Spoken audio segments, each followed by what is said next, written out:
জানো মই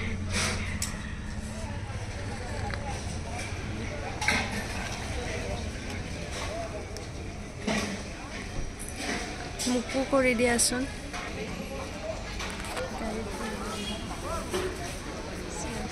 Cheers. We are in Jileki. Jileki.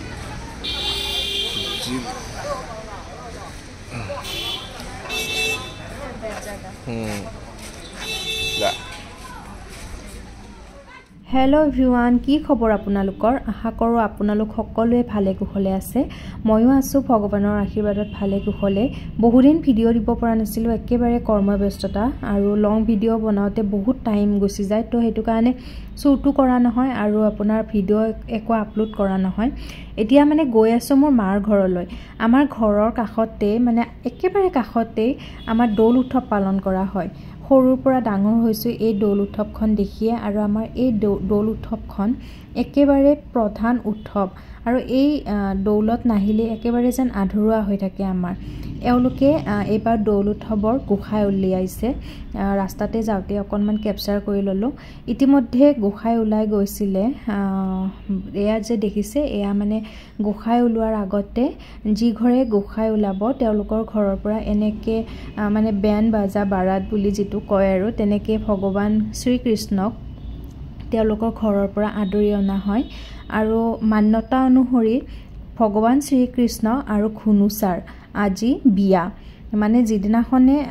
বিয়া হয় সেই দিনটোক আমি কওঁ গন্ধ উৎসৱ বুলি কিনে। ফাগুনৰ যিটো পূৰ্ণিমা হয় সেই পূৰ্ণিমাৰ দিনাখনে এয়া গন্ধ উৎসৱ পালন কৰা হয়।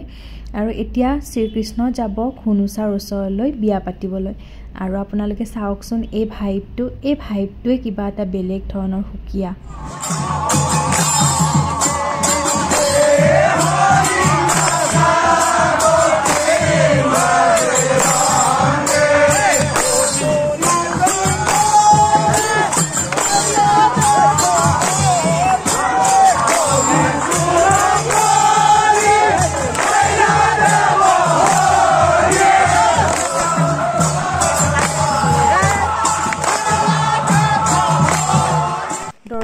যেতিয়া বিয়া পাতিবলৈ ওলাই যায় তেতিয়া এনেকুৱা ধৰণৰ আতচবাজি, বেণ্ড পাৰ্টি এইবিলাক লৈ কিনে ওলাই যায়নে? ঠিক একেদৰে কৃষ্ণ ভগৱানে যেতিয়া ঘুনুচাক বিয়া পাতিবলৈ যায় একে ধৰণৰ আনন্দ উৎসৱমুখৰ পৰিৱেশ সৃষ্টি হয়। যেতিয়া আমি সৰু আছিলোঁ তেতিয়া মাঘৰ বিহুৰ সময়ত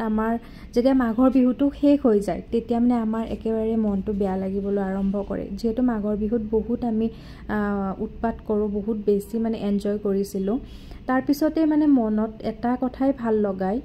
যে ফাগুন মাহ আহি আছে, আকৌ ফাগুন মাহ মানে দৌল উৎসৱ। আৰু দৌল উৎসৱটো আমাৰ কাৰণে এটা আৱেগ। এইটো আৱেগ আমি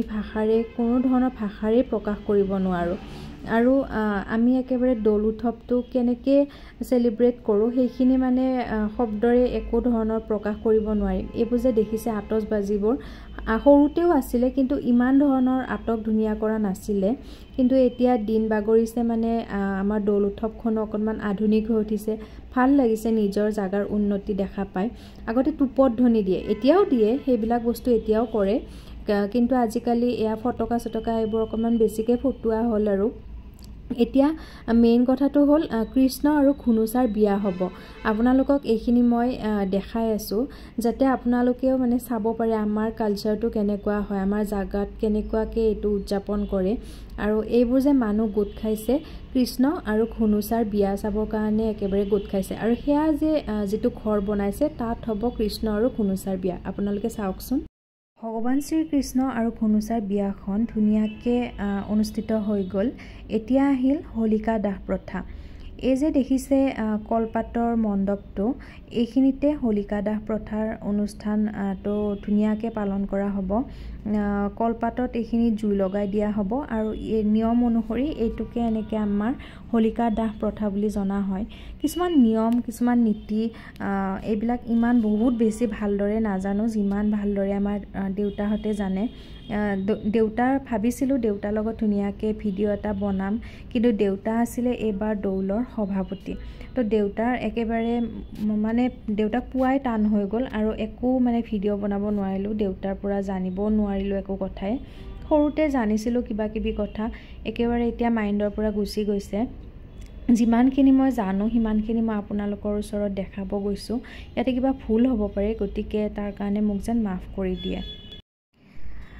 গোটেইখিনি অনুষ্ঠান ভালদৰে সম্পন্ন হৈ গ'ল তাৰপিছত ঘৰলৈ গৈ কিনে ভাত পানী খালোঁ ইতিমধ্যে আপোনালোকক মাহঁতক দেখুৱাই হোৱা নাই আৰু চাগে মই এইটো ভিডিঅ'ত মাহঁতক দেখুৱাও নহ'ব কাৰণ ইমানখিনি মোৰ কেপচাৰ কৰাই নহ'ল ভিডিঅ' মোৰ বনোৱাই নহ'ল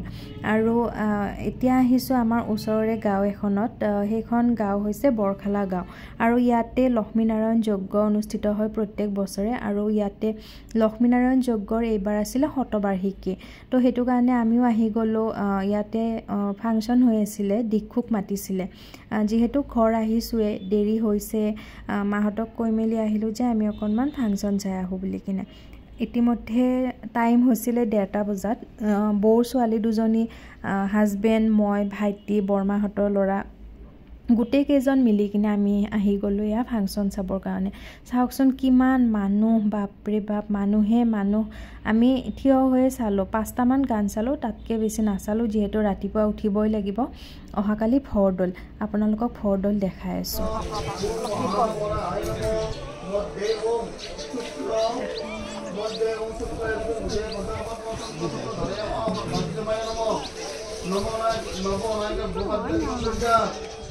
ভৰদৌলৰ দিনাখনে আগদিনাখনে যে ভগৱান বিষ্ণুক ইয়াতে প্ৰতিষ্ঠা কৰিছিলে তেওঁৰ নামতে বিষ্ণু হোম মানে যিটো যজ্ঞ আছে সেই যজ্ঞটো অনুষ্ঠিত হয় আৰু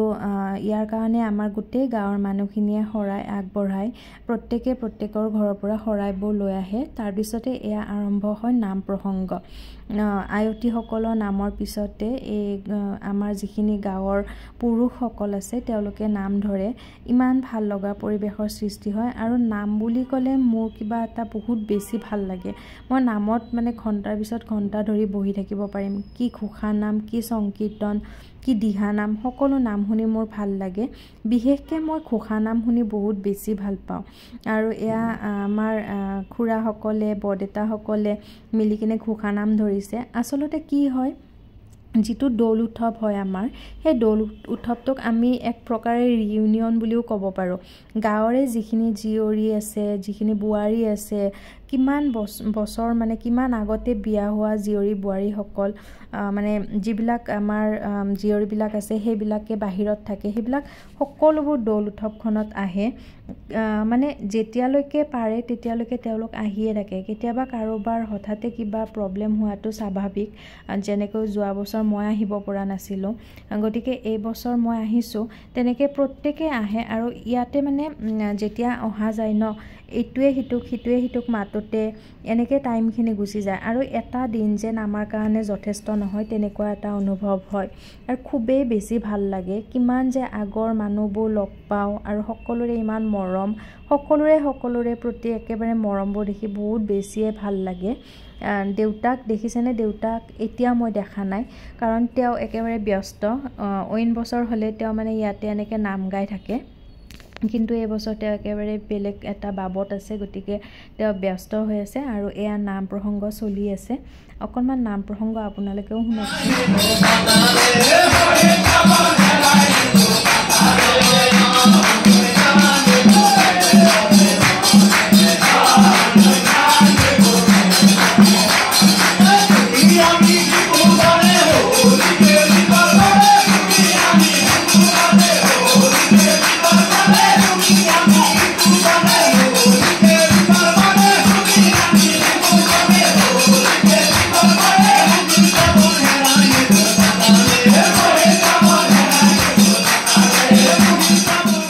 প্ৰসংগৰ পিছতে আহে সম্বৰ্ধনা অনুষ্ঠান সম্বৰ্ধনা জনাইছে বৰদেউতাজনক মোৰ দেউতাই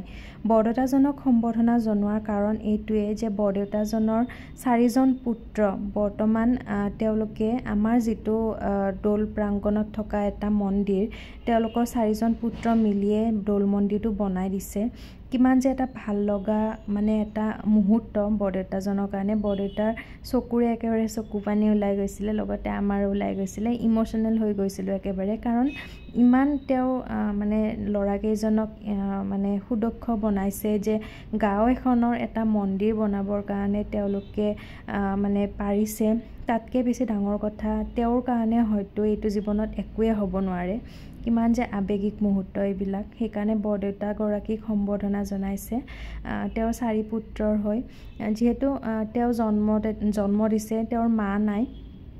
বৰদেউতাগৰাকীকে সম্বৰ্ধনা জনাইছে দুএষাৰ ক'ব দিছিলে বৰদেউতাগৰাকীয়ে ভালদৰে কথাই ক'ব নোৱাৰিলে তেওঁ ইমানে আবেগিক হৈ আছিলে বৰদেউতা ভালে থাকক লগতে গাঁওখনৰ উন্নতিৰ কাৰণে দাদাকেইজনো ভালে থাকক সকলো মানুহে এনেদৰে গাঁওখনৰ কাৰণে ভাবিলে কিমান যে আগবাঢ়ি যাব আমাৰ গাঁওখন তাৰপিছতে আহিছিলে ভোগ গ্ৰহণৰ সময় গোটেই সমূহ ৰাইজ মিলি কিনে পথাৰখনত বহি লওঁ আৰু বহি লৈ কিনে সকলোৱে ইয়াতে খোৱা যায় খিচিৰি দিয়া হয় লগতে সৰু আলু ভাজি বিলাহী টক পায়স ভাল লাগে এনেকুৱাকৈ সকলোৱে মিলি কিনে এসাঁজ খাবলৈ পালে আচলতে গাঁৱত জন্ম হোৱাৰ মজাই সুকীয়া নহয়নে ফৰদৌলৰ দিনাখনে একো ভিডিঅ' কৰিব নোৱাৰিলোঁ আৰু কাৰণ মানে কি হ'ল যেতিয়া আমি খিচিৰি খাই আছিলোঁ খিচিৰি খাই ঘৰ পাওঁতেই একেবাৰে ধাৰাসাৰ বৰষুণ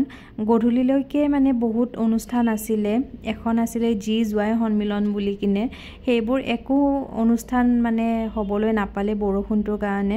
আমিও ৰাতিয়ে ঘৰলৈ উভতি আহিলোঁ 9টা বজাত আমাৰ ঘৰৰ পৰা ওলাইছোঁ আৰু গুৱাহাটী পালোঁ আমি আহি কিনে 11:30 মান বজাত এইখিনি ভিডিঅ' মই ভাইটিক ৰেকৰ্ডিং কৰিব দিছিলোঁ সি মোৰ কাৰণে ৰেকৰ্ডিং কৰি দিছে মানে এইটো ভিডিঅ' হৈছে ফাকুৱাৰ দিনাখনত আমাৰ ফাকুৱাৰ দিনাখনে কৃষ্ণ গোসাঁইখনক যিখন মানে গোসাঁইৰ থাপনা আছে সেইখন প্ৰত্যেকৰে ঘৰতে লৈ যায় আৰু প্ৰত্যেকৰে ঘৰতে গোসাঁইখন এবাৰ ঘূৰাই দিয়ে আৰু ধুনীয়াকৈ তেওঁক আসন গ্ৰহণ কৰাই তেওঁৰ নামত নৈবেদ্য আগবঢ়াই প্ৰত্যেক ঘৰ মানুহে এনেধৰণে গোসাঁইৰ লগতে গোটেই ৰাইজখন পিছে পিছে গৈ থাকে আৰু এয়া যে দেখিছে এয়া হৈছে আমাৰ হোলী গীত হোলী গীতত তাৰমানে গীতৰ তালে তালে এক্টিং কৰি দিয়ে এইবিলাক দাদাহঁতে এক্টিং কৰি আছে না এই খোল বজাইছে খোলৰ তালে তালে নাচিছে মানে আজি এইটো লাষ্ট ডে গতিকে সকলোৱে উপভোগ কৰিছে আকৌ একেবাৰে আহিব অহা বছৰ তো সকলোৱে যিমান পাৰে এইখিনি সময় উপভোগ কৰে ফাকুৱাৰে ৰঙীন হৈ থাকে সকলোবিলাক আৰু সকলোৰে মনবোৰ ফাকুৱাৰ ৰঙৰ দৰে ৰঙীন হৈ থাকক সদায়ৰ কাৰণে তাকে কামনা কৰোঁ আৰু এইখিনি ভিডিঅ' কৰি দিয়াৰ কাৰণে মই বাবুক বহুত বহুত ধন্যবাদ জনাইছোঁ সি যে মোৰ কাৰণে কৰি দিছে যেনেকৈ নহওক ভগৱান শ্ৰীকৃষ্ণ ঘূৰি ঘূৰি আহি কিনে আকৌ সেইখন ঘৰতে উপস্থিত হ'লহি যিখন ঘৰত তেওঁক গন্ধ উৎসৱৰ দিনা উলিয়াই নিয়া হৈছিলে এইখন ঘৰৰ পৰাই তেওঁক উলিয়াই নিয়া হৈছিলে আৰু আজি এইখন ঘৰতে তেওঁ আকৌ উভতি আহিছে মানে লক্ষ্মী মাৰ ওচৰলৈকে আকৌ উভতি আহিছে এইটো হৈছে বাঁহ ভঙা নিয়ম মানে যি ঘৰ মানুহে গোসাঁই উলিয়াব তেওঁলোকে এনেকৈ বাঁহ দুডাল বান্ধি দিয়ে মানে বাঁহ দুডাল পুতি থৈ দিয়ে আচলতে মানে মান্যতা অনুসৰে লক্ষ্মী মায়ে শ্ৰীকৃষ্ণৰ ওচৰত খং কৰে মানে অভিমান কৰে কিয় তেওঁ মানে লক্ষ্মীৰ দেৱীওতো তেওঁৰ ভাৰ্যা গতিকে তেওঁ এগৰাকী পত্নী থাকোঁতে আন এগৰাকীক কিয় বিয়া পাতিবলৈ নিয়ে তো সেইটো কাৰণে অভিমান কৰি কিনে তেওঁ এই দুডাল বাঁহ তেনেকৈ পুতি থৈ দিয়ে যাতে শ্ৰীকৃষ্ণক মানে বাধা দিয়ে আহিবৰ কাৰণে তেওঁৰ ওচৰলৈকে তাৰপিছত ডেকাসকলে এনেদৰে বাঁহডাল ভাঙিবলৈ যত্ন কৰে বাঁহডালৰ তলিত মানে তেল দি দিয়া হয় যাতে মানে বেছি সোনকালে বাঁহডাল খোলা নাখায় মানে বাঁহডাল বেছি সোনকালে যাতে টানি দিব নোৱাৰে সেইটো কাৰণে তলিখনত তেল দি দিয়া হয় আৰু বহুত দূৰলৈকে পুতি দিয়া হয় বাঁহডাল বহুত কষ্ট হয় উঠাওঁতে তাৰপিছতে এনেদৰে ভগৱান শ্ৰীকৃষ্ণক ঘৰত সোমোৱাৰ অনুমতি দিয়ে আৰু এনেকৈ গোটেই ৰাইজে আকৌ এবাৰ লগ হৈ কিনে হোলী গীত গাবলৈ আৰম্ভ কৰে যদি মোৰ হোলীৰ এই ভিডিঅ'টি চাই আপোনালোকে ভাল পাইছে তেতিয়াহ'লে আপোনালোকে লাইক কৰিবলৈ নাপাহৰিব যদি কোনোবা মোৰ চেনেলটিত নতুন ভিউৱাৰ্ছ আছে তেতিয়াহ'লে চেনেলটি ছাবস্ক্ৰাইব কৰি দিব পুনৰ লগ পাম অন্য এটি ভিডিঅ'ত বাই